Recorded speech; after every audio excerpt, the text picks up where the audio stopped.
My son said this stay at the nursing home was just for a week, as if I were a suitcase to be left in storage for a while. He assured me that everything would return to normal, that I just needed a little rest. But I saw the fatigue and impatience behind his words, as if my life had become something to be fit into a convenient schedule. In the house where I had lived for 40 years, the air still smelled of my hands, not his promises. And when he closed the door behind me at the facility, I already knew. He was no longer the master of my fate, nor of my home. If this story resonated with your soul, click subscribe and let me know in the comments which city or country you're listening from. I'm truly curious to know where you're tuning in from. My name is Arthur Bennett. I was 78 years old the morning my son left me at St. Alora's assisted living facility in the outskirts of Reading, Pennsylvania. For 38 years, I had taught math at the local high school, algebra, geometry, even a bit of trigonometry when the curriculum allowed. I used to say numbers never betrayed you. They had structure, rules, logic, unlike people, unlike family. The car ride had been quiet. My son Eric drove with both hands on the wheel, eyes straight ahead, his mouth pressed in a thin, efficient line. The kind of expression he wore when he had already made up his mind and didn't want to hear anything that might make him feel guilty about it. I stared out the window, watching the trees thin out, and the landscape change from neighborhood homes to flat gray buildings with wide parking lots. There was a sharp scent of early winter in the air, the kind that carried memory like a current. I thought about the last time I had driven down this road with my wife, Judith, when she was still alive, when her laughter filled the car, and she insisted we stop for cider at the farm stand. The past had a strange way of sitting with you in silence, even when no one else did.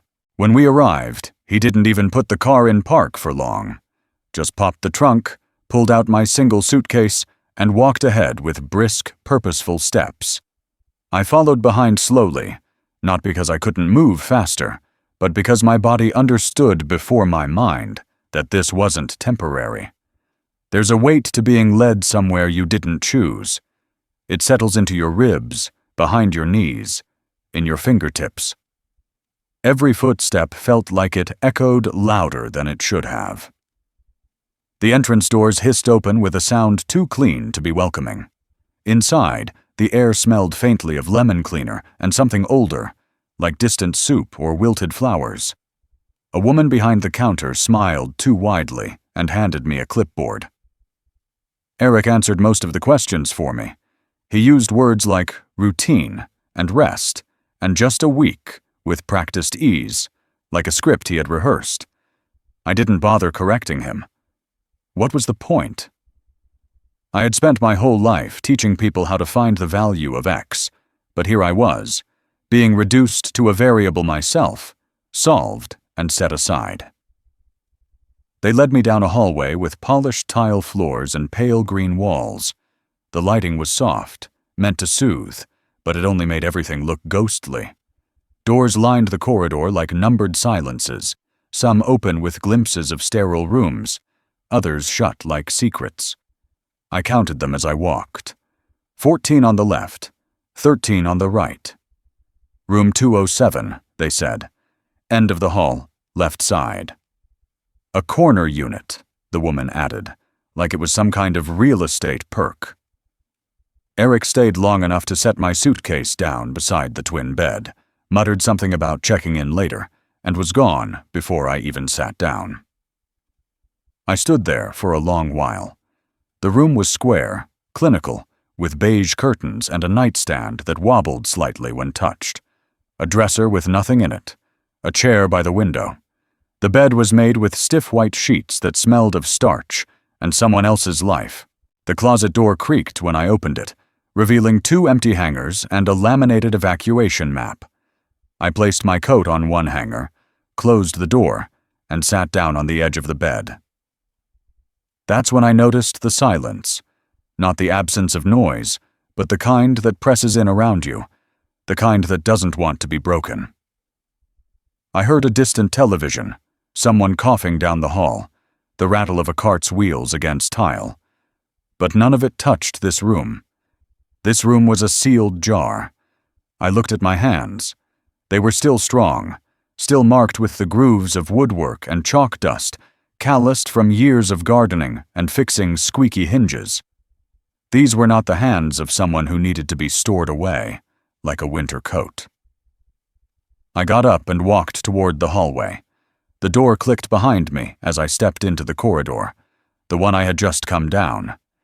It looked different now, longer, narrower. I walked slowly, counting again, noting each number on the doors. I wanted to understand the architecture, as if knowing the floor plan might return a sense of control. I passed one open door and caught a glimpse of a man asleep in a recliner, his mouth open, a newspaper folded on his chest. The headline read something about a housing crisis, but I didn't pause to read more. At the far end of the hallway, a window overlooked the parking lot. I saw my son's car pulling out, merging into the street with seamless confidence. No pause, no glance back, just the red flash of brake lights as he turned the corner and vanished. I stood there for several minutes, watching nothing. The parking lot emptied of meaning. The reflection in the glass showed a man standing still, not defeated, just displaced. I studied the image.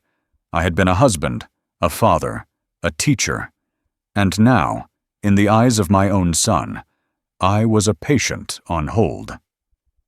When I turned to walk back toward my room, the corridor felt colder. The same lights overhead, the same floor beneath my shoes, but something in the air had changed. I had crossed a threshold, not one marked by a door or a wall, but by a realization that I would not leave here the same. I returned to my room and sat by the window, where the view offered little except a stretch of lawn and a bench that no one occupied.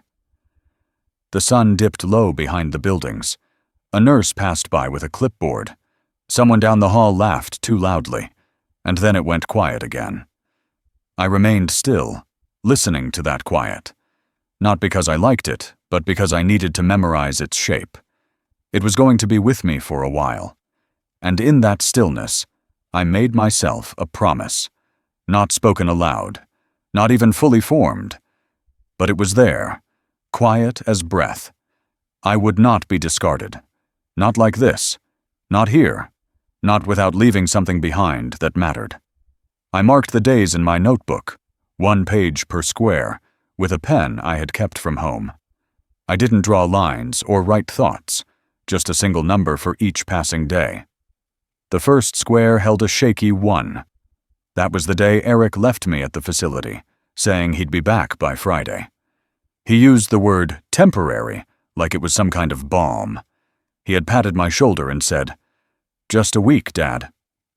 I nodded at the time, not because I believed him, but because I wanted to believe that he believed himself. The room didn't change much during those first few days, but my understanding of it deepened. I memorized the sounds, the creak of the heating vents at 5 in the morning, the slow shuffle of Mr. Callahan's slippers across the hallway tiles, the soft clinking of pill bottles during the nurse's rounds. Each sound belonged to someone else's routine, but I borrowed them to build a rhythm for myself. I made my bed every morning, though no one cared. I folded my clothes and placed them in the empty dresser, though I had only a few shirts and 1 pair of pants that didn't wrinkle when left over the chair. The rituals made the silence less sharp. On the second day, I noticed a calendar tacked to the wall near the door.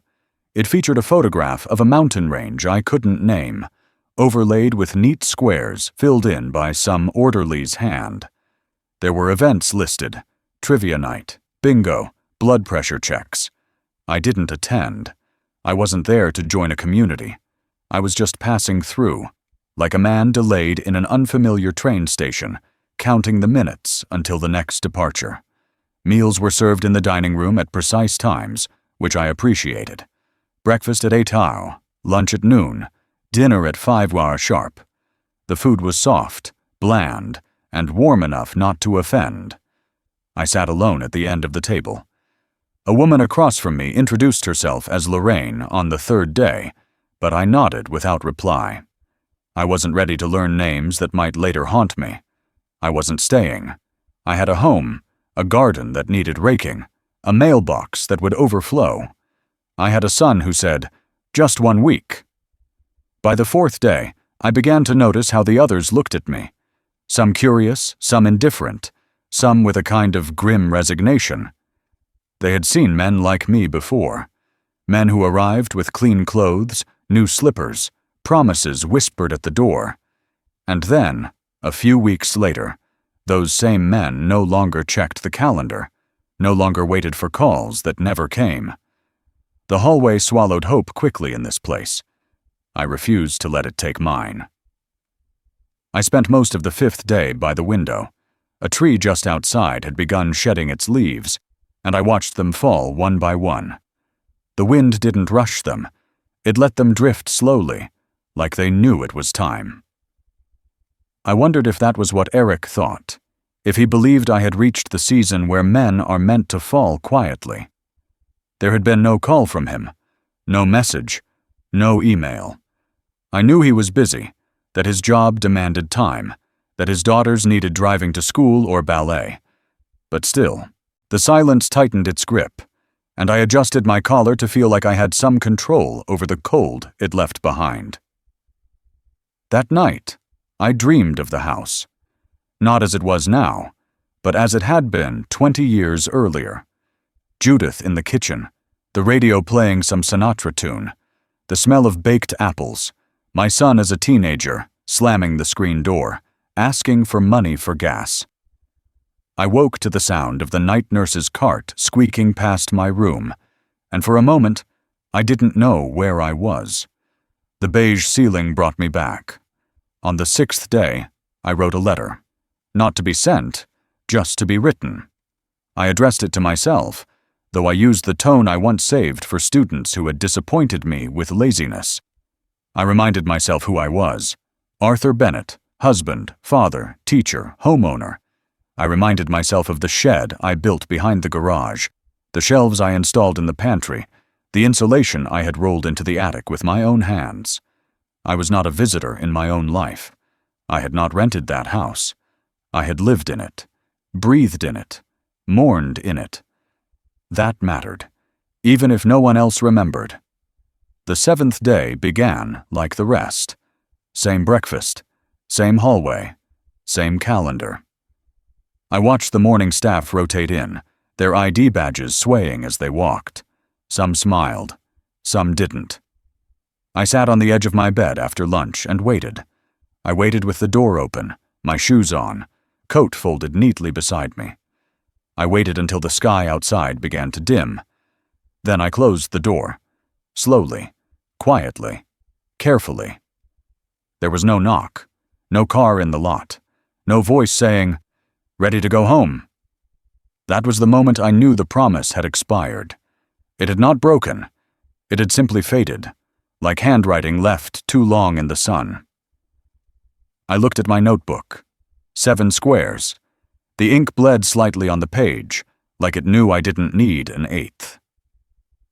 That night, I turned off the lamp and sat in the dark longer than usual. I wasn't angry. I wasn't even surprised. I had lived long enough to know that people forget. Not just birthdays or phone calls. They forget who you were before you became quiet and slow. They forget what you built, what you carried, what you sacrificed. But I hadn't forgotten. Not yet. Not ever. And now I knew the promise hadn't been made for my benefit. It had been made for his, to ease his conscience, to soften the reality of what he had chosen. But I was no longer interested in cushioning anyone's comfort. I had lived an honest life. I would not be hidden away like a mistake. The week was over. So was the waiting.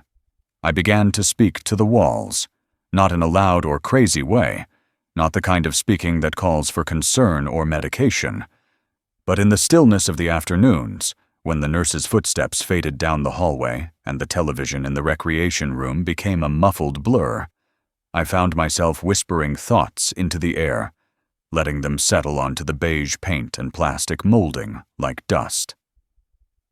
The walls didn't talk back. They didn't judge. but they remembered. I could feel it. Everything I said stayed there, absorbed into the silence, filed away somewhere beyond the drywall and insulation. I told them about my garden, about the curved row of hydrangeas I planted in '94, how they bloomed blue in shade and pink in sun, like moody little weather vanes. I described the creaking wooden bench Judith loved, the one she insisted we never paint, because she liked how the wood darkened with rain. I told the wall beside the dresser that I built the porch with my bare hands the summer Eric left for college, my back soaked in sweat, my fingers covered in splinters, but proud, so proud, to give my wife a place to drink her morning tea. These were things no one asked about anymore. Not Eric, not the nurses, not the staff who changed the bed linens with polite efficiency, but never looked into my eyes for more than a second. But the walls, they didn't look away. They didn't move on. I knew it sounded strange, but somehow the act of sharing, of recounting, of remembering, made the space less empty. I wasn't asking to be saved or entertained. I just needed proof that my life hadn't been erased. Each room in that place had its own echo. My room, 207, held mine now. It carried the slow rhythm of my words, the cadence of someone who had spent decades explaining compound interest and right angles to high schoolers, and who now found himself explaining loneliness to painted sheetrock. There was a shadow along the edge of the windowsill that reminded me of Judith's profile in the mornings, when the sun came through our kitchen blinds. She had a habit of tilting her head slightly when she read the paper, and I saw that tilt now in the soft slant of light that touched the far wall around 9:15 a.m. I started sitting in the chair at exactly that time, just to catch it, just to pretend that the room remembered her with me. I kept the blinds slightly askew, the way she used to, claiming that full light faded the furniture. There was no furniture here worth protecting, but I kept the habit alive. I arranged my books on the windowsill in the order she used to prefer: fiction, memoir, poetry. I didn't read much of them, but their spines gave the room a rhythm. Even silence needs structure. Sometimes I sat by the heating vent and let the low hum vibrate against my legs. It was mechanical, impersonal, but steady. I liked its dependability. It reminded me of my old workshop heater back home, the one that groaned in protest each winter, but always came through. I would speak aloud near the vent, imagining my words traveling through the ducts, echoing down hallways and into other rooms. Maybe someone else would hear them. Maybe another man like me, half forgotten, would wonder who else out there remembered being needed. The nights were hardest. The facility dimmed its lights at 8, as though age came with an early curfew. I often stayed awake long after, listening to the clink of medicine carts and the occasional burst of laughter from a night nurse in the break room. The walls at night felt heavier, like they were weighing what I had told them during the day. I pictured them holding my memories in careful layers, like rings in an old tree trunk, each word another inch of growth. I thought about the hallway just outside my door, about how many shoes had passed through it, some slow, some hurried, some wheeled. I imagined the walls out there bearing more stories than mine. I wondered if they remembered the names whispered in pain or love, the apologies never voiced, the requests for water, for help, for someone, anyone, to stay a little longer. I hoped they did.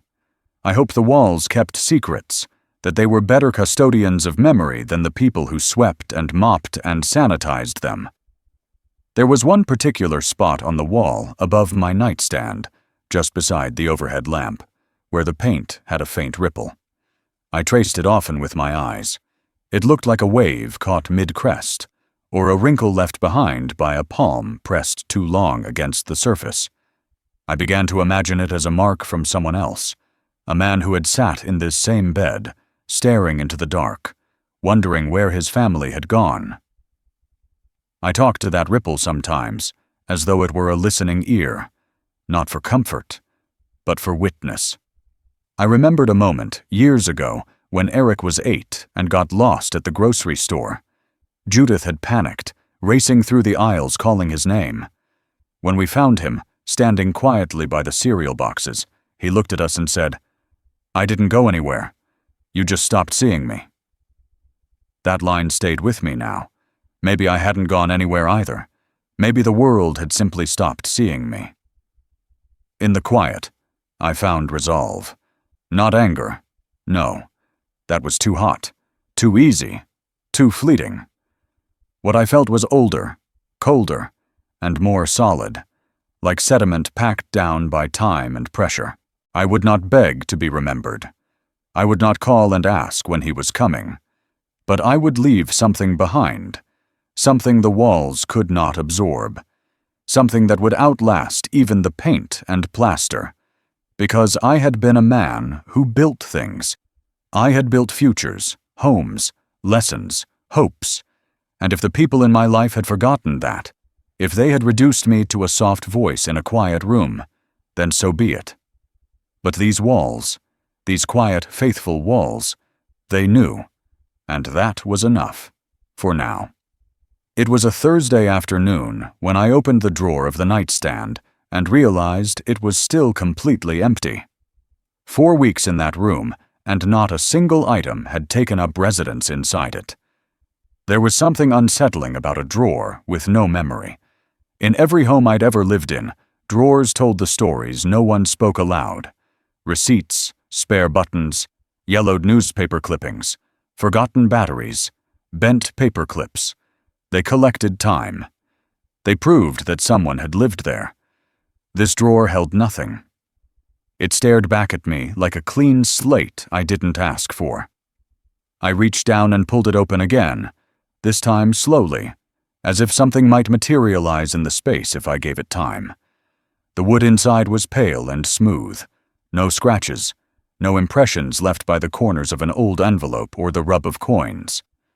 I closed it, then opened it again. Still empty. The sound it made was barely audible. Wood against wood, a friction that sounded like a breath being held. I sat there for several minutes, staring at it, until I knew what I had to do. I retrieved a sheet of stationery from the folder I kept in my closet, tucked between 2 books of crossword puzzles and an old utility bill I never threw away. The paper was heavier than I remembered, faintly cream-colored, the kind Judith used when she wrote thank you notes to the neighbors. I had only a few sheets left. Few sheets. I chose one and placed it flat on the desk beneath the small reading lamp, the one that gave off the same sterile light as a hospital waiting room. I took out the black ink pen Eric had given me 5 Christmases ago, still in its box until that moment, and I began to write. I didn't write to my son. I wrote to the house. It may seem strange to write a letter to a place, but the truth is, I trusted the house more than I trusted the people who once lived in it. The house had been faithful. It had stood through hurricanes and blizzards, through rot in the floorboards and wasps in the attic, through arguments and anniversaries and long spells of silence. It had never asked for anything but care. I had given it that. I had insulated it, repaired its gutters, painted its shutters, resealed its basement twice. It had protected us in return. If any entity in my life had earned a letter, it was that structure of wood and drywall and memory. I began with the kitchen. I wrote about the oak table that bore the marks of generations, Eric's homework scratches, Judith's carving knife nicks, my coffee ring stains. I reminded the house how the morning light filtered through the lace curtains and caught the dust mid-air, like stars trapped in syrup. I told it that I remembered the way the floorboards groaned differently in winter and summer. I recalled the soft squeak of the back door, the one that never quite closed unless you pulled it tight and lifted slightly at the end. That sound had once irritated me, but now I would have paid to hear it again. Then I wrote about the hallway. It had been narrow, painted in muted tones over the years, first mustard yellow, then sage green, then finally an eggshell white Judith picked from a color wheel one Sunday morning, when Eric was still small. I wrote about the way the hallway magnified footsteps, how I could tell who was walking based on the weight and rhythm. Judith's were light and determined. Eric's were quick and chaotic. Mine were even and deliberate. That hallway knew more about us than any photograph ever could. I wrote about the bedroom, too, not in sentimental or romantic terms, but with the reverence of someone who understood what it meant to share space. To hear another person breathe in the dark and know they were still alive. To fold laundry on the bedspread and not think twice. To look up at the ceiling fan and remember the night it fell halfway from the mount, and we laughed, unsure whether to scream or run. I told the house I missed the way the sheets smelled after Judith spent a day airing them out in the backyard. Nothing in this facility smelled like wind. As I wrote, I noticed my hand beginning to cramp. The lines grew a little less straight, but I didn't stop. I moved on to the garage, the shed, the backyard.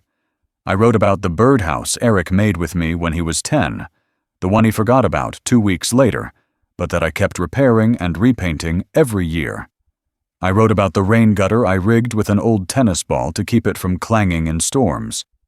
I wrote about the crack in the basement wall that I patched with concrete and covered with an old map of Michigan.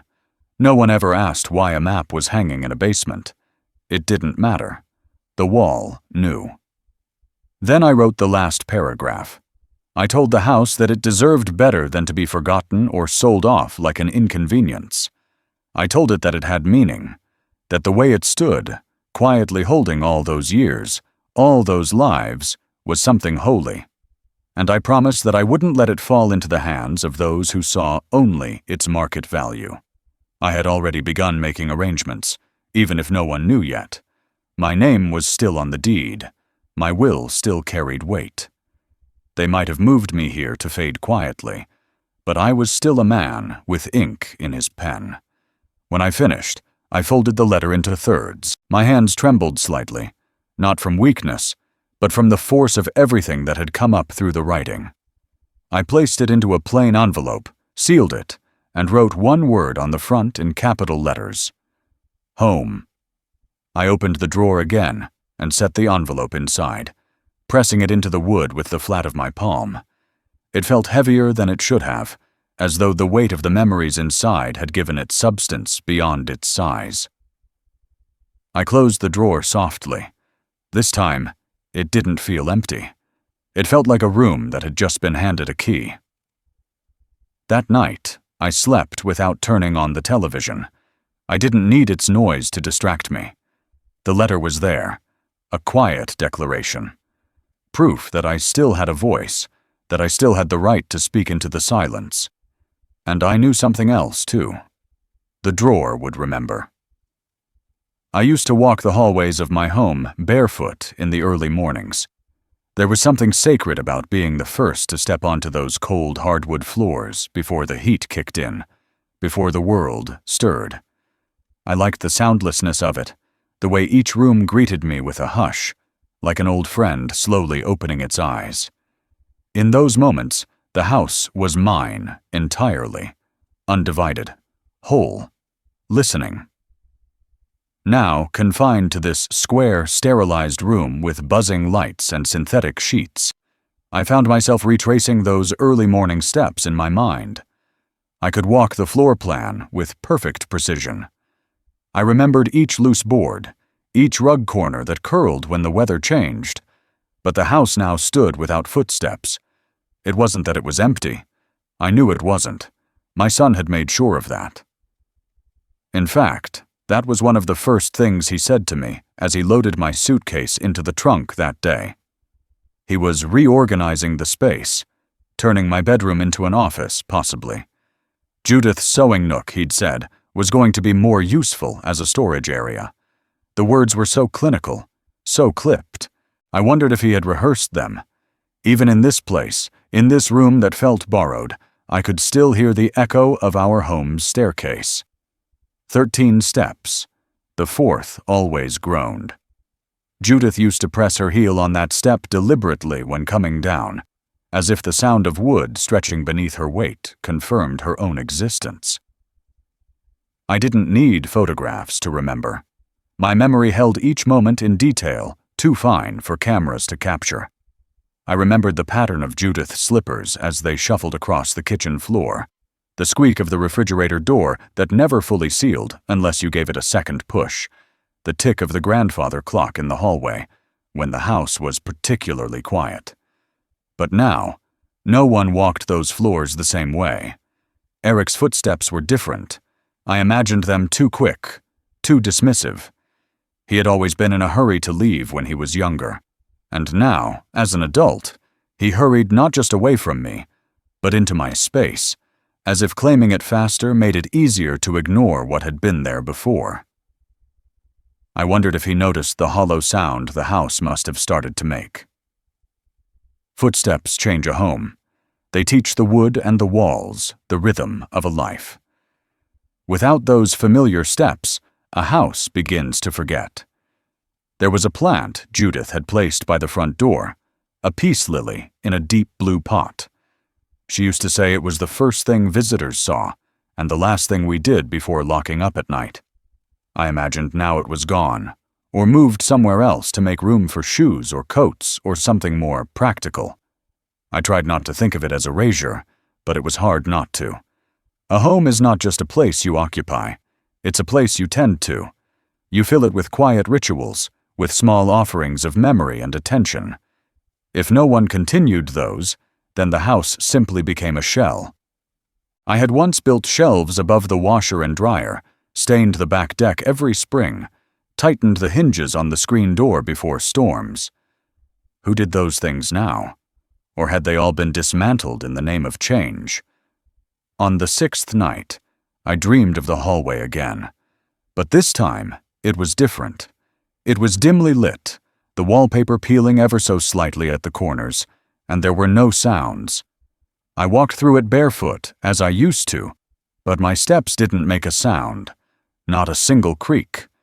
It was as if the floorboards no longer knew me, as if the house had already learned to live without my weight pressing down on it. I woke up cold, my feet tangled in the thin blanket they gave us here. The dream left a hollowness in my chest that lingered long after sunrise. Later that day, I sat in the courtyard just beyond the dining room, a space they called the garden, but which really amounted to a rectangle of concrete with a few planters along the fence. I looked at the soil, dry, untouched, the kind of earth that had never known real roots. I thought about the soil back home, rich, dark, full of worms and stubborn rocks. I used to kneel in it, feel it under my nails. I used to dig with my hands, not because I had to, but because there was satisfaction in working the land that held your life. I had planted tomatoes, snap peas, herbs for Judith's stews. Now, the only thing I grew was silence. I thought about the photos still on the mantel, if they were still there. Pictures of Eric as a child, toothy and sunburned, standing beside me as we built the fence. Judith holding a cake shaped like a train for his 5th birthday. A younger me, hair thicker, arms stronger, proud to be the man who kept the home upright. I wondered if Eric had packed those photos away, maybe not to throw them out, but to store them in some distant closet where they could quietly fade. That's how it begins, memory tucked out of sight, becoming less real with each passing season. The truth was, the house could survive without me. Wood doesn't rot out of loyalty. Brick doesn't crumble out of grief. But a house that forgets the rhythm of its people becomes hollow in a different way. It begins to echo. I wondered if Eric noticed the stillness, or if he had filled the air with his music, his podcasts, the hum of a new coffee maker. Sound can mask emptiness, but it doesn't erase it. I hoped that maybe one day, standing in the kitchen, he would hear a creak where there used to be none, a sound that would stop him, that would make him wonder why that spot groaned under his foot, what weight had once lived there. I went back to my room and sat on the bed, staring at the ceiling. I tried to recall the smell of Judith's pot roast, the warmth of the radiator in winter, the faint perfume she always dabbed behind her ears. All of it was fading, not because I forgot, but because the place where those memories lived had been handed off to someone who didn't ask for them. The house was not mine anymore, not in practice, not in presence, but I still held it in my memory, each corner, each crevice, each breath. And as long as I did, the footsteps hadn't vanished completely. They were quiet, yes, but they hadn't stopped, not yet. It began with a quiet visit from a man in a gray suit who walked too confidently for a place like this. His shoes barely made a sound against the linoleum, and his eyes were sharp, constantly scanning, as if the walls themselves might try to deceive him. He introduced himself with a business card and a polite smile, but I already knew who he was. I had called him weeks earlier from the nurse's station phone. No one paid much attention then, just another old man asking to use the line. But the call had mattered. It had meant something. And now, here he was, holding a folder with the future inside it. I invited him into my room and closed the door behind us. The click of the latch sounded louder than I expected. I didn't offer him the chair. That chair was mine. I let him stand, shifting his weight occasionally, checking the time without checking the time.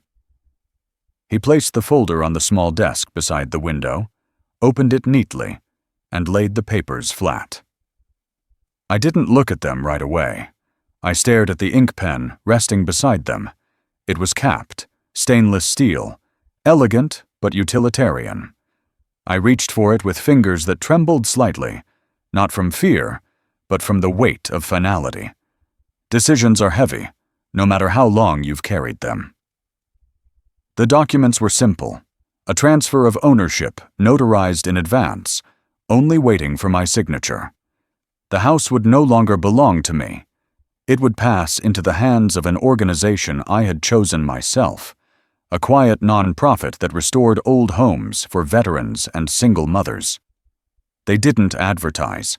They didn't decorate their intentions with slogans or bright logos. They just did the work, one house at a time. I had read about them months ago, in a magazine someone had left behind in the recreation room. The article was 3 years old, pages curled from use, but something about it had stayed with me. They restored dignity through shelter. That's how the piece had put it. Not just buildings, but dignity. I had called them the same day I read it. I asked them questions they didn't expect from someone my age. I spoke plainly, deliberately, like a man who had taught teenagers for decades and knew when someone was trying to sell him something. They weren't. They didn't promise much, just that they would honor the house, use it, fill it, repair what needed fixing, and leave intact what didn't. They understood history, and they had waited, quietly, for me to be ready. The lawyer cleared his throat lightly. I nodded. No words were necessary. I reached for the pen. The act of signing your name is an odd thing. We do it thousands of times in our lives. Checks, receipts, forms, cards. It becomes reflex. But some signatures matter more than others. This one did. As I pressed the tip of the pen to the line, I felt the years behind it press with me. Every nail I had hammered into those walls. Every meal eaten in the kitchen. Every birthday celebrated in the living room. Every apology whispered in the dark. My signature wasn't just ink. It was memory, layered and lived. I wrote slowly, Arthur, then the surname, Bennett. When I lifted the pen, my hand hovered for a moment above the paper. The black line beneath my name shimmered faintly in the lamplight. Final. Sober. Clean. The lawyer gave a nod. He collected the documents without flourish. He didn't say, "Congratulations," or, "You did the right thing." I appreciated that. He simply placed everything back into the folder, clicked his pen closed, and tucked it into his pocket. There was something deeply respectful in his silence. After he left, I didn't move for a long time. The air in the room had changed, not colder, not warmer, just denser, as if it understood what had happened. The space seemed to expand and contract at once. I looked around at the walls, at the drawer holding the letter I'd written days ago, at the worn edge of the nightstand. Nothing looked different, but everything was. I stood by the window and watched the wind move the branches of the skeletal tree outside. The sky had gone gray in a slow, deliberate way. Not stormy, just quiet. A kind of agreement between day and night. I thought about the house, how it looked in late October, when the leaves gathered along the fence line and the porch creaked with each gust. I imagined the front steps empty now, the garden left to its own schedule. But not for long. Soon someone would walk those floors again, someone who needed them. A woman returning from her second job with tired feet, and a child pressed against her shoulder. A man freshly home from deployment, unsure of how to sleep without listening for danger. They would hear the creak of the fourth step and not know its history, not know Judith's voice calling down for dinner, or Eric's adolescent stomping. But that was all right.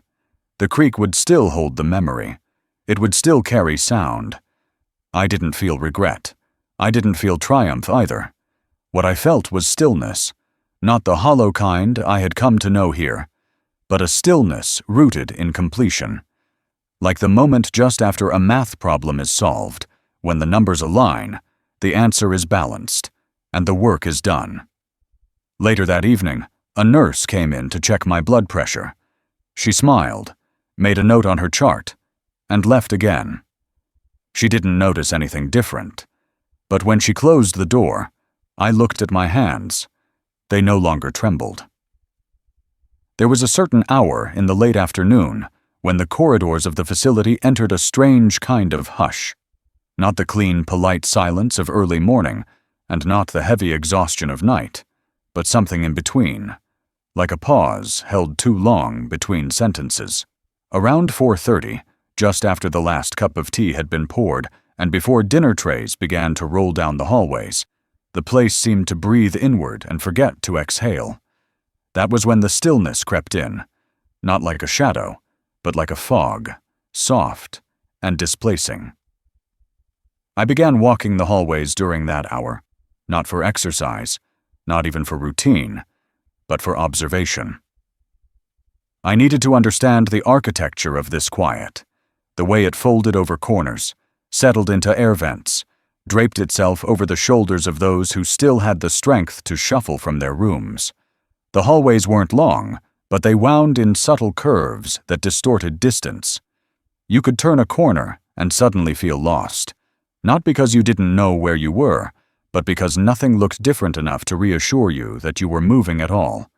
The floors were waxed weakly, though never thoroughly. They always reflected just enough of your silhouette to remind you of how stooped you had become. My reflection followed me in pieces, fragmented across the tiles.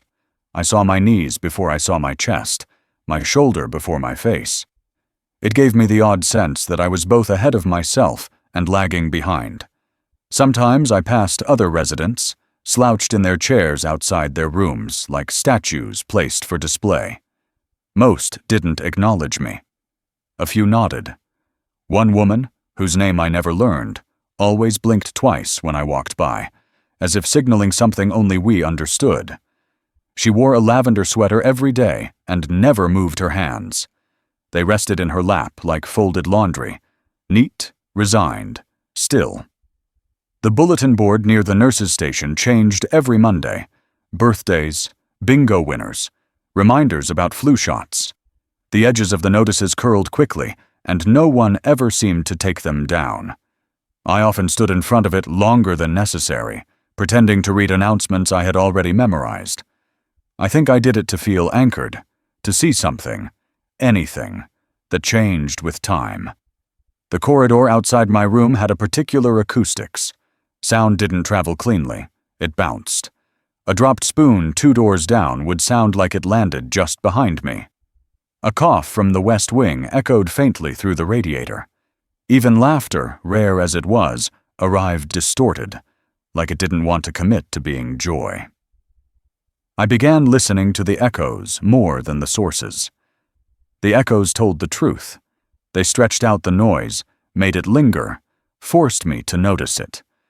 I remembered the corridors of my old high school, where I had taught for nearly 4 decades.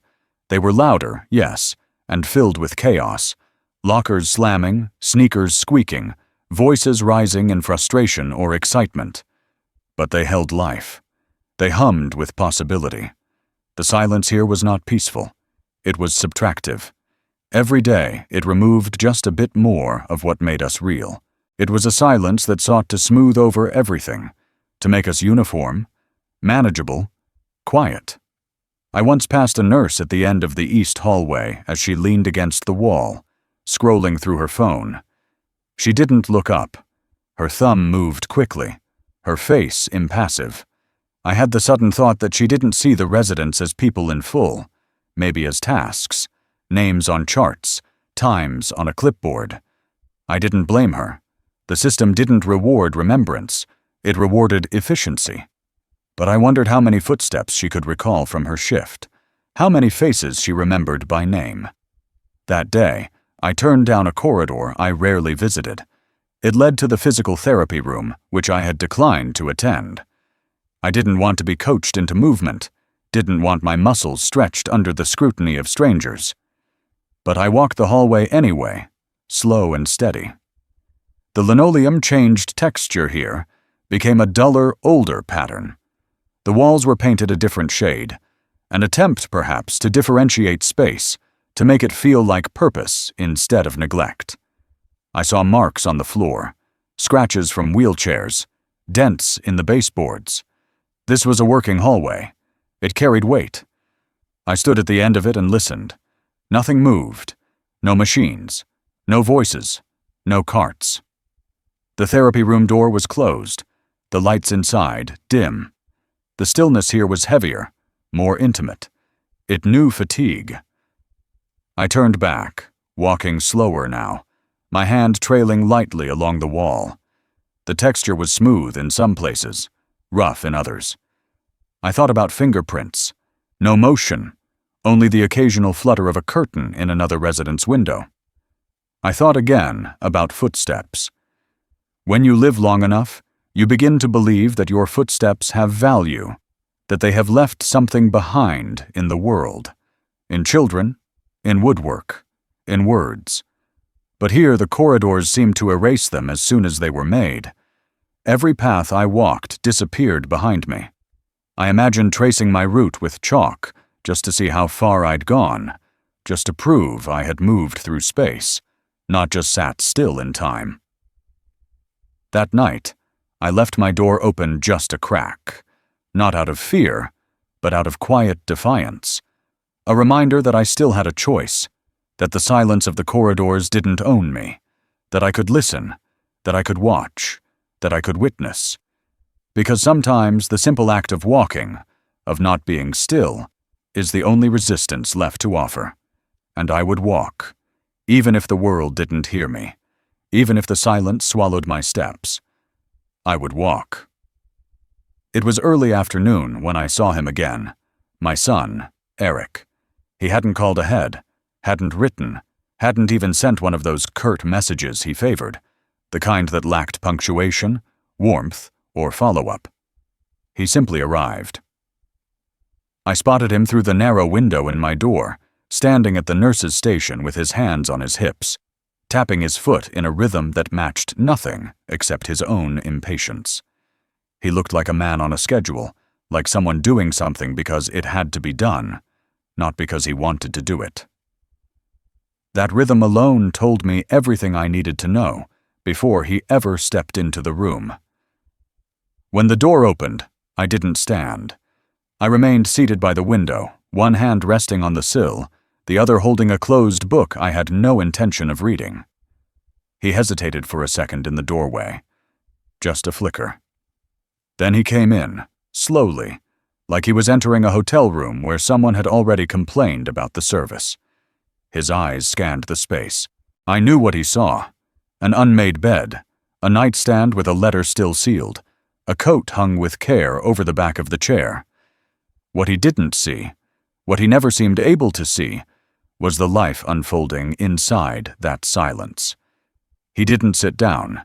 His face was a sculpted thing, stone without weather. There were no lines of apology, no furrows of concern, just that firm, set jaw and the thin line of his mouth, lips pressed together like a man holding back irritation rather than sorrow. I remembered that face from his youth, the look he gave me the day I told him he couldn't quit the baseball team just because the coach benched him. He had learned long ago how to seal off expression, how to use silence as a shield. So we sat in silence, him standing, me seated, long enough for the light to shift on the floor. I watched the shadow of the window pane crawl along the linoleum like a sundial without meaning. He cleared his throat once, but said nothing. I didn't give him anything to grab onto. No smile, no greeting, no relief. Just presence. It was a strange reversal.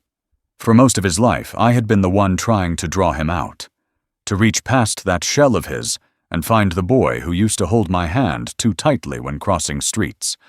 Now it was his turn to stand there, unsure how to open the distance between us, and I had no intention of making it easy for him. He looked at the nightstand, saw the envelope marked home. I could see him read the word. He didn't touch it. I didn't look at him. I focused instead on the way the curtain moved slightly in the breeze from the vent above us. The fabric shifted like breath, soft, rhythmic, unconcerned with our performance. When he finally did speak, it was only a single word. I knew what it was without hearing it. My name.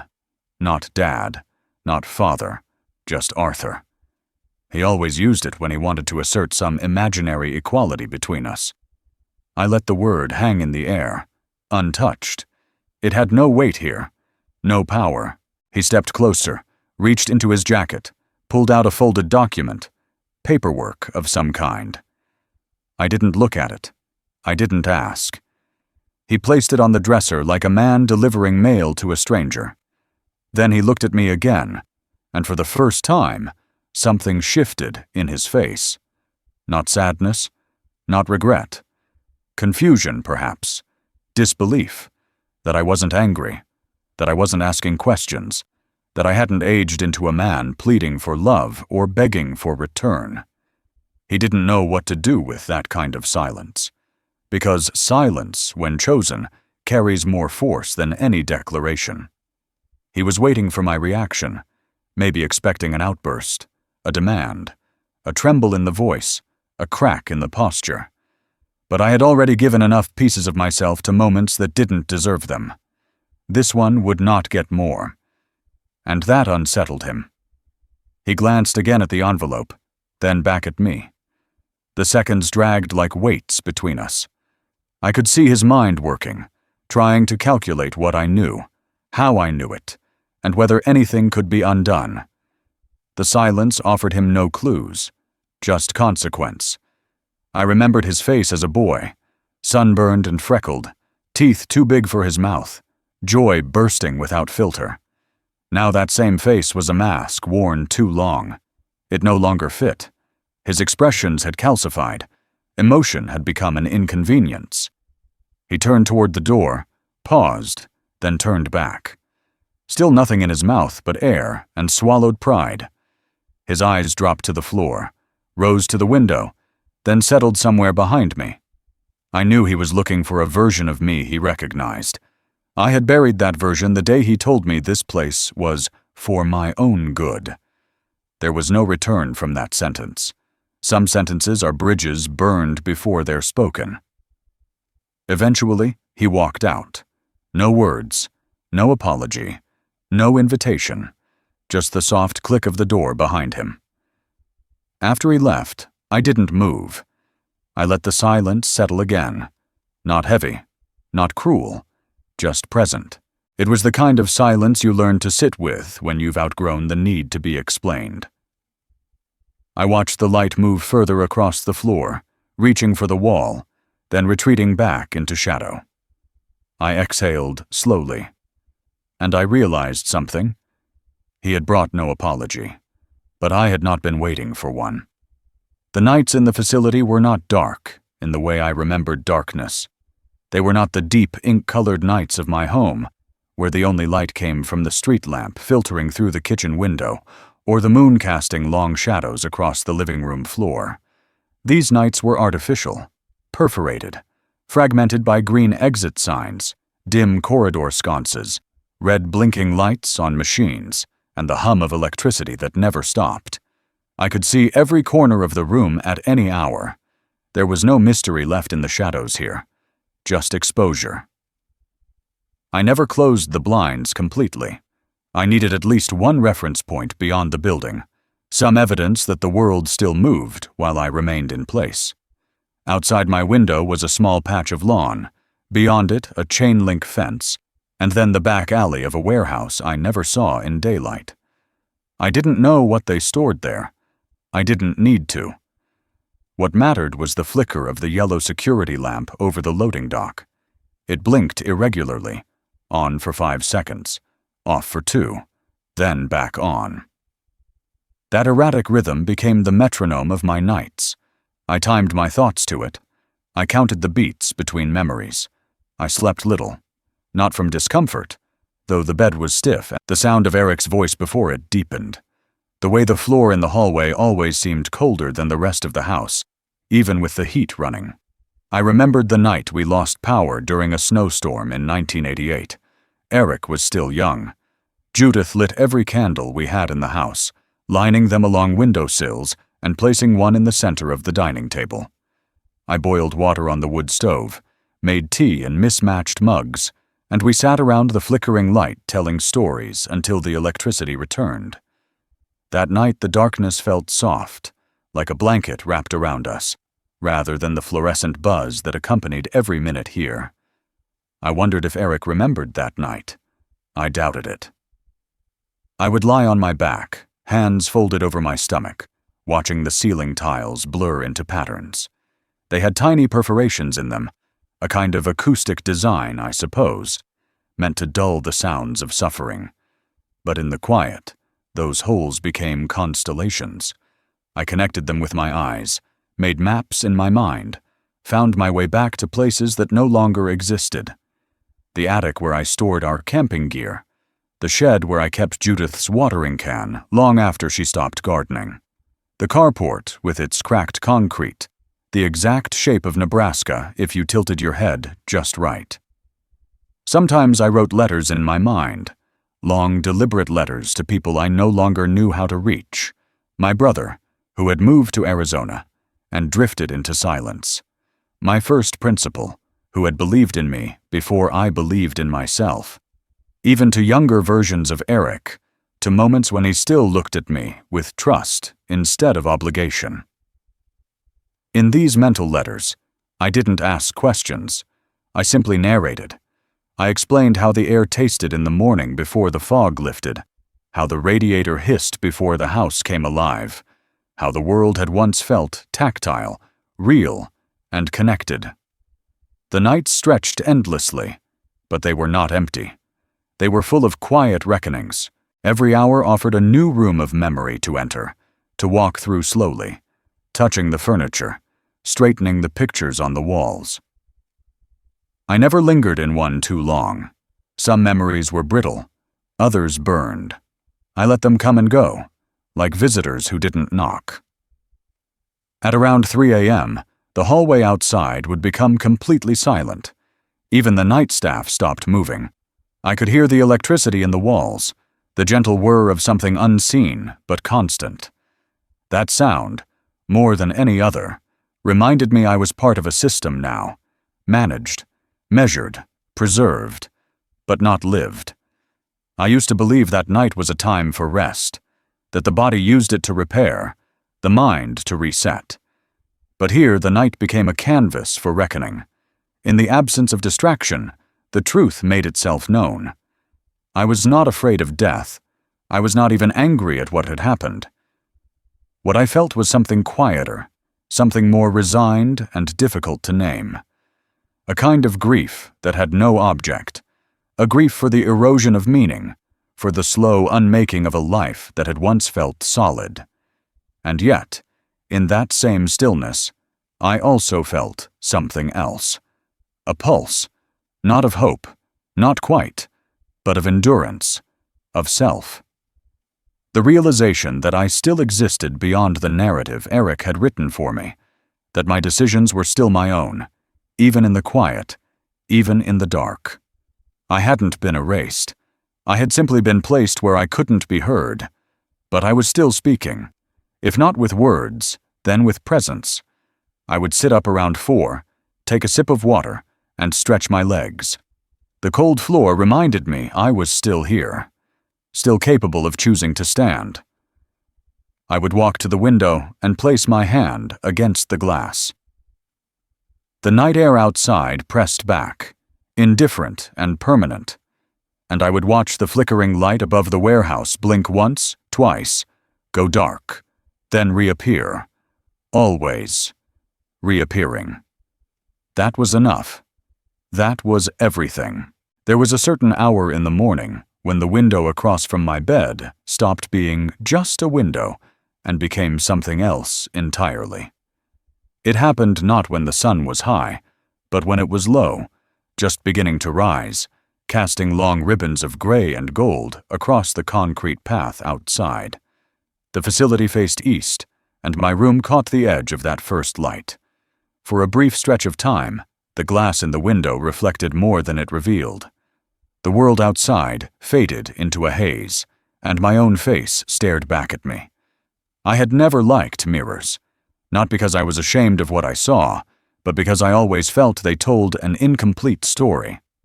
A mirror could show the line of a jaw, the slump of shoulders, the crow's feet earned through squinting at chalkboards or looking into sunlit gardens. But it never showed what those features meant. It couldn't tell you what it had cost to earn each crease, each thinning strand of hair, each broken blood vessel along the nose. A mirror was surface. The window, though, that morning window, was something else. It caught me unguarded, not dressed for the day, not performing, not bracing myself for interaction. It showed me to myself in the raw state of being, sitting upright in bed, eyes ringed with another sleepless night, hands idle in my lap, a robe draped over a frame that had shrunk subtly over the years without my consent. I studied that reflection like I would an old photo pulled from a drawer I hadn't opened in decades. I tilted my head slightly, not in curiosity, but in recognition.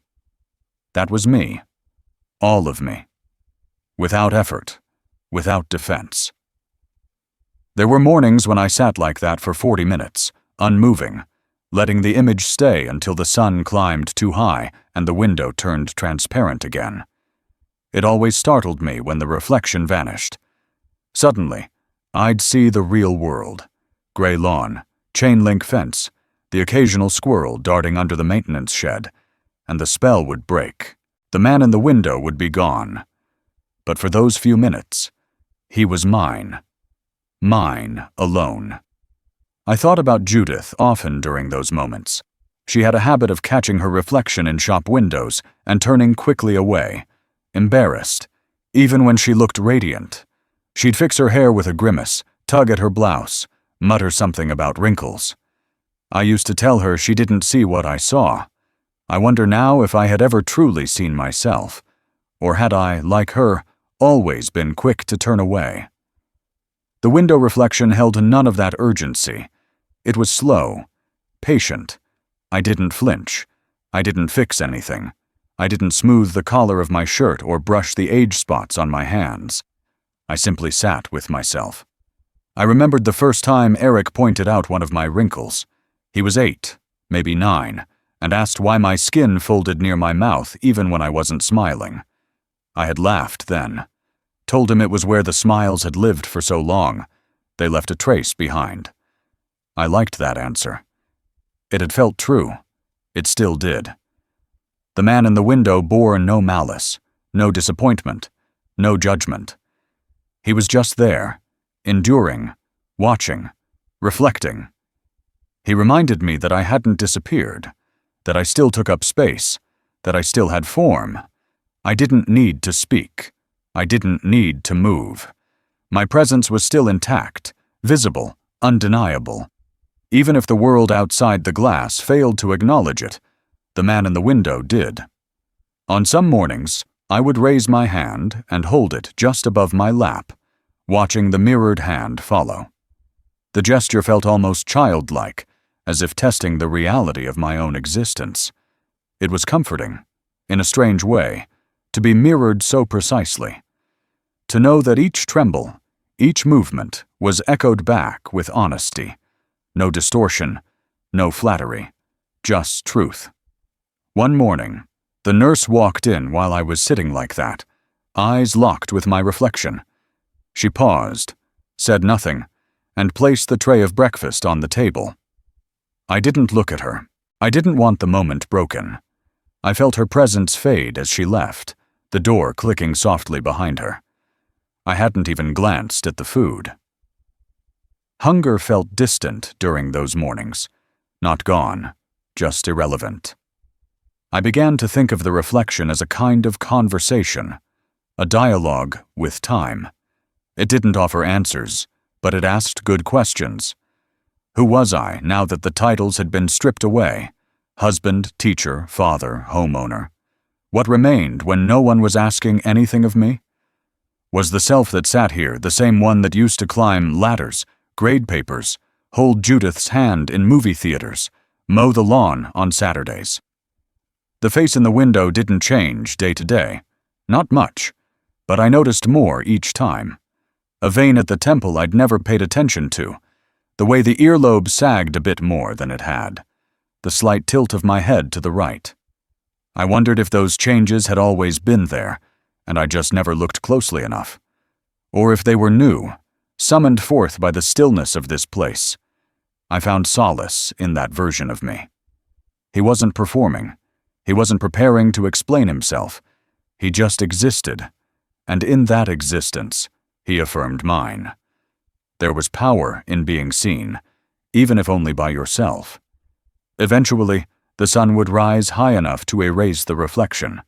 The glass would become a window again, just a sheet of transparency revealing the same patch of lawn and steel fence. But I held on to the image long after it vanished. I carried it with me into the rest of the day. It was armor. It was proof.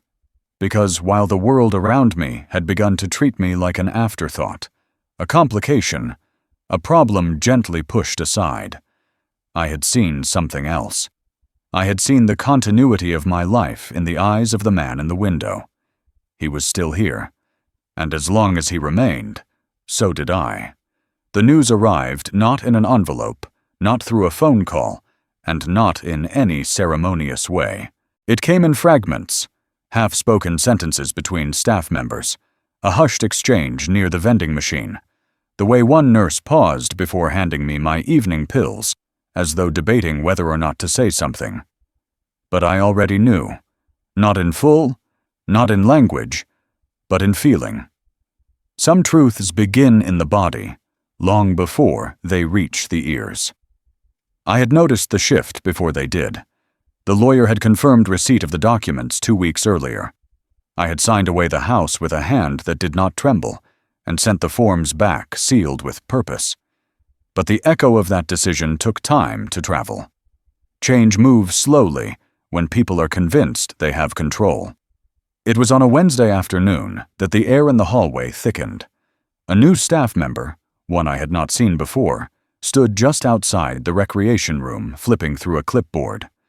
She looked up when she saw me and offered a small smile, not the mechanical kind I had grown used to, but one touched by recognition. She said my name softly, like someone recalling it from a list of names they'd been told to remember. I nodded. That was all. That was enough. She turned back to her papers. The clipboard held my name at the top of the page. That night, during dinner, I sat at my usual seat near the far corner of the dining hall. I liked that spot because it gave me a full view of the room without being in the center of it. I could see the coming and going of trays, the shuffling of feet, the way some residents stared off into nothing, while others clung to every moment of conversation, like it was the last thread of connection they had. It was there, between bites of bland carrots and lukewarm potatoes, that I overheard the conversation. A nurse leaned down to speak to another aide behind me. Their voices were low, but the acoustics in that room were terrible. Every word traveled. The aide asked if someone had already notified the son. The nurse replied that he had been told earlier that morning. Devastated was the word she used. Didn't expect it, she said. Thought he had more time. The aide asked something else, but by then their voices faded. They moved down the row of tables, leaving only silence behind. I didn't ask questions. I didn't need to. I sat there, my fork hovering over a slice of chicken I no longer cared about. The edges of the plate blurred slightly as my mind moved ahead of my body. I thought of Eric, how he must have looked when he read the letter from the lawyer, how he must have skimmed it quickly at first, assuming it was routine.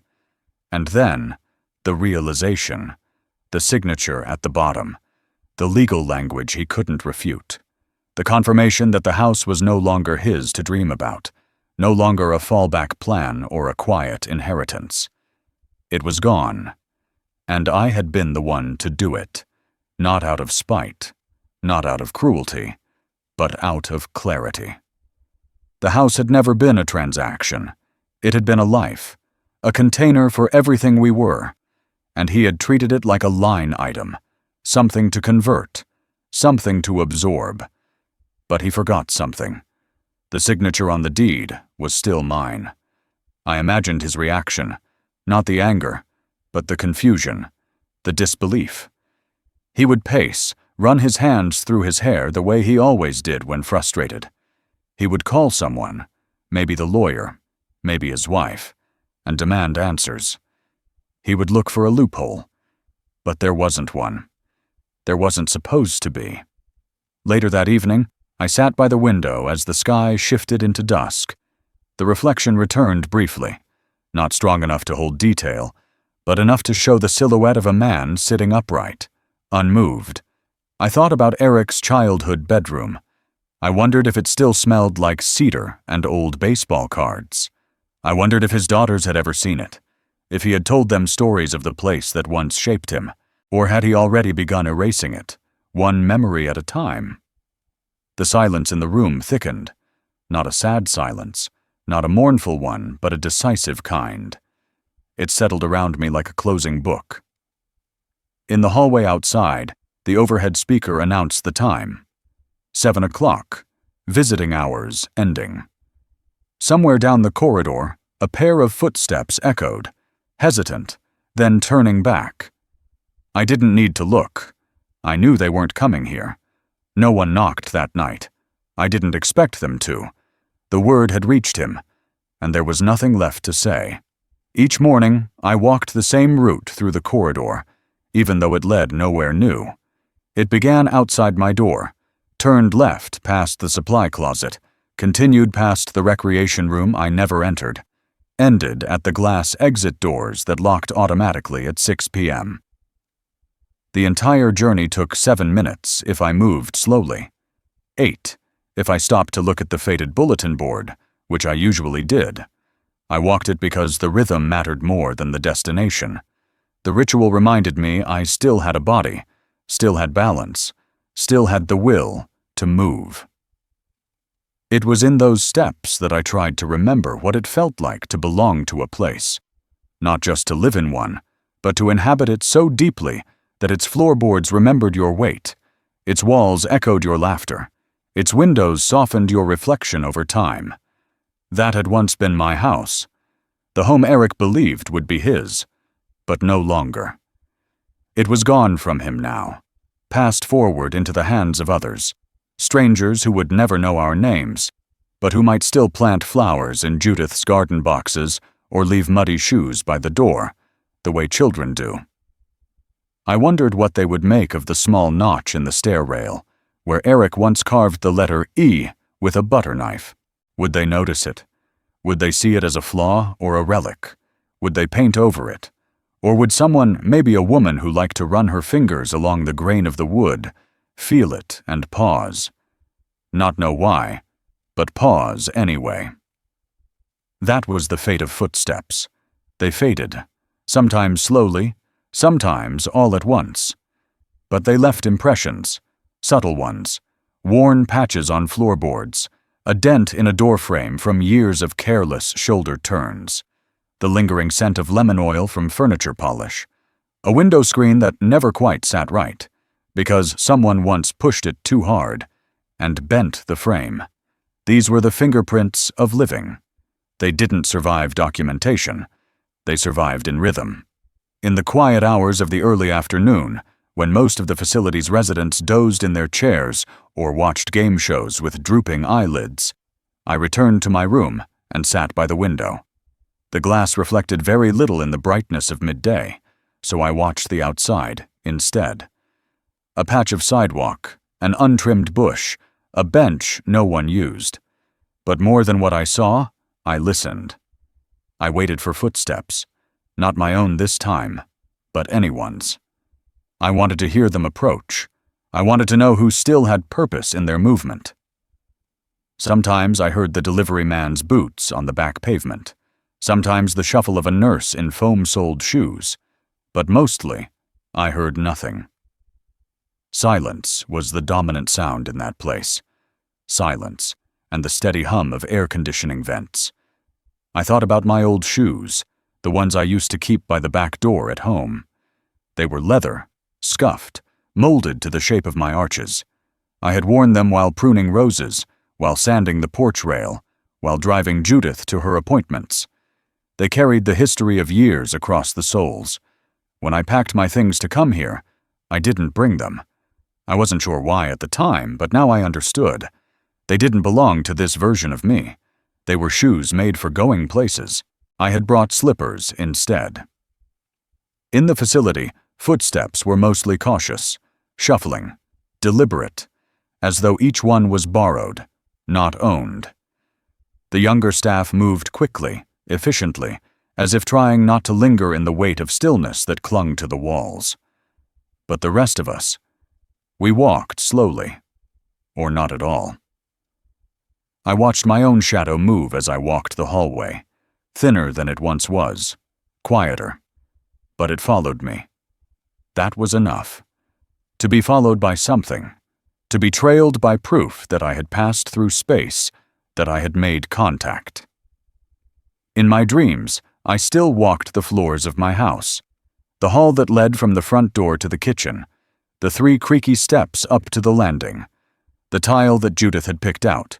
Too glossy, I said at the time, but she loved how it caught the morning light. In the dream, I walked barefoot, not rushed, not searching, just present. In the dreams, the house was empty of people, but full of presence. The refrigerator hummed, the wind moved the curtains, the light switched angles every few minutes. It wasn't memory, it wasn't illusion, it was continuation. I nodded. So did he. Then I continued walking, slow, measured, steady, and behind me, his chair squeaked as he began to follow. There was no grand announcement, no confrontation, no final scene. The moment of reckoning did not arrive with fire or fury. It came the way winter always does, not in a single gust, but in the gradual surrender of warmth. It crept into the corners of everything and made its presence known through absence. That morning, the letter arrived, not to me, but to the facility. A manila envelope, sealed and stamped, addressed with my name in a hand I did not recognize. A staff member brought it to my room during the medication round and placed it quietly on my nightstand, without a word. I waited until the door closed before I opened it. Inside was a copy of the final transfer documents, along with a short cover note from the nonprofit I had chosen to receive the house. They thanked me for my generosity, promised transparency, and shared a photo, a simple image of the house, taken 2 days prior. It looked the same. The porch was still there, the faded blue shutters, the garden now covered in leaves. But something had shifted. It no longer looked like a place waiting. It looked like a place ready. I set the photo against the lamp base, where I could see it without effort. Then I sat in the chair by the window and waited. I didn't know for certain that he would come. But I knew him. I knew pride has a pattern, and so does disbelief. People who believe the world owes them something don't vanish. They orbit. They circle back when the silence becomes unbearable. Not to apologize, not to make amends, but to seek explanation, to understand how their grip slipped. It was late afternoon when I heard his footsteps. They were different now, slower, heavier. Not the confident pace of a man delivering orders, but the measured tread of someone walking into a room with too many unanswered questions. I didn't turn when the door opened. I remained where I was, staring out the window, watching the shadows of the leafless tree stretch across the ground like veins. He said nothing. I felt him standing just behind me, hovering between confrontation and retreat. I offered him nothing, not a glance, not a gesture, only presence. He moved closer, and I saw his reflection faintly in the window's glass, blurred, partial, just enough to recognize. His face looked older, not in years, but in realization.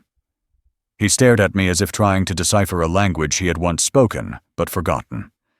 His hand brushed the edge of the table, resting momentarily on the envelope, the photo still visible beneath it. I could sense the questions. They pulsed in the silence between us. Why? When? How? But none of them left his mouth. Because the silence was stronger. It pressed in around him, shaped the air, filled the spaces where words might have lived. And in that silence, everything was laid bare. The house was gone. The future he had counted on had shifted. The man he thought he had managed had acted without his knowledge. The control he believed he held was an illusion, carefully dismantled by decisions he hadn't seen coming. He walked to the chair across from me and sat. It was the first time he'd done that since I arrived here. For a moment I felt the weight of the old roles trying to settle into the room again. Father, son, caretaker, dependent. But they no longer fit. We were simply two men now, sitting in a room that neither of us owned. He reached for the photo, held it in his hands, stared. I watched the reflection of his face in the glass of the window, caught between understanding and disbelief. The silence tightened, not cruelly, not violently, but like a rope gently pulled taut. And then it happened. Something small, a shift in his shoulders, a drop in his gaze. A moment when the last of the denial left his body and was replaced by something raw. Not sorrow, not shame, just recognition, the understanding that he had been outmaneuvered not by malice, but by endurance, that his inheritance had not been stolen, but returned to the world in a form he could no longer reach. He didn't speak. There was nothing left to say. No explanation would change the ink on the documents. No apology would roll back time. The silence absorbed everything.